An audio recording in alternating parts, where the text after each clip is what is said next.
उत्तर प्रदेश में जिस सीट की वजह से बीजेपी हारी, अब वहां योगी की अपर्णा यादव को लड़ाने की तैयारी। योगी के एक फैसले ने उड़ाई अखिलेश यादव की नींद। अपर्णा यादव के हुंकार से विपक्षी भयभीत। समाजवादी पार्टी के गढ़ में चाणक्य बने योगी, आर पार की लड़ाई में जीत अपर्णा की होगी।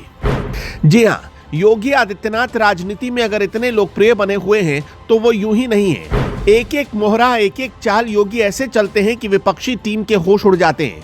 पूर्वांचल की विधानसभा सीट घोसी पर चुनाव होना है।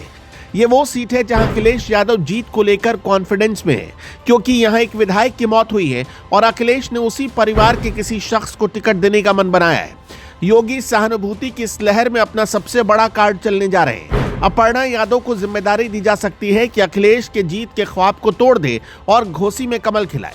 घोसी विधानसभा से समाजवादी पार्टी के विधायक सुधाकर सिंह का इलाज के दौरान मेदांता लखनऊ अस्पताल में 20 नवंबर 2025 की सुबह निधन हो गया था।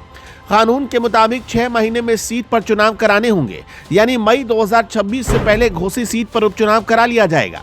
बीजेपी सीट को 2027 के चुनाव का सेमीफाइनल मान रही है, इसलिए हर हाल में सीट को जीतना चाहेगी, क्योंकि घोसी ही वो सीट है जहां 2024 के लोकसभा चुनाव में बीजेपी के हार की स्क्रिप्ट लिख दी गई थी।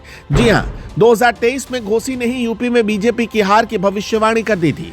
पूरी कहानी जानेंगे तो आपके भी होश उड़ जाएंगे। दरअसल 2022 के विधानसभा चुनाव के ठीक पहले उत्तर प्रदेश में योगी की सरकार में कैबिनेट मंत्री रहे दारा सिंह चौहान ने बीजेपी छोड़ समाजवादी पार्टी की सदस्यता ले ली थी। सपा के टिकट पर वो लड़े और 2022 के चुनाव में अपनी सीट से भी जीत गए। लेकिन अमित शाह को पता था कि यूपी के लिए दारा सिंह चौहान कितने कीमती हैं। अमित शाह ने दारा सिंह चौहान से एक मुलाकात की और 15 महीने के भीतर बीजेपी में उनको वापस ले आए। अब चूंकि दारा सिंह चौहान ने पार्टी फिर बदली, इसलिए उनकी विधायकी चली गई और फिर से चुनाव हुआ। 2023 में घोसी उपचुनाव में बीजेपी प्रत्याशी दारा सिंह चौहान के सामने समाजवादी पार्टी ने सुधाकर सिंह को उतारा। दारा सिंह के गढ़ में सुधाकर सिंह ने उन्हें बड़े अंतर से हरा दिया। 2022 में जहां से दारा सिंह चौहान 20,000 के अधिक वोटों से जीते थे, तो एक साल के अंदर ही घोसी की जनता ने उनका साथ छोड़ दिया और सुधाकर सिंह को विधायक बना दिया। सुधाकर सिंह ने 42,759 वोट से धमाकेदार जीत दर्ज की। अब सपा की इस जीत के बाद ही 2024 के लोकसभा चुनाव हुए थे और सबको पता है कि यूपी में सपा ने चौंकाते हुए 37 सीटें जीती और बीजेपी को नंबर 2 पर धकेल दिया। योगी को पता है कि घोसी में सत्ता की चाबी छिपी है और अब योगी ने घोसी की सीट जीतने के लिए फायर ब्रांड अपर्णा यादव को मैदान में उतारने का मन बना लिया है। ये मत भूलिए कि अपर्णा उत्तर प्रदेश महिला आयोग की उपाध्यक्ष भी हैं। 9 जनवरी को अपर्णा यादव ने मुख्यमंत्री योगी आदित्यनाथ से मुलाकात की।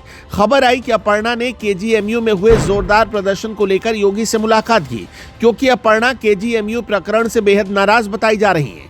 अपर्णा यादव ने मुख्यमंत्री से मुलाकात कर पूरे घटनाक्रम की जानकारी दी है, लेकिन इस बीच अपर्णा को घोसी से चुनाव लड़ाने की अटकलें तेज हो गई हैं, क्योंकि घोसी में सपा मजबूत हो रही है और अपर्णा तो मुलायम सिंह की बहू हैं और सपा के वोट बैंक में बड़े आराम से सेंध लगा सकती हैं।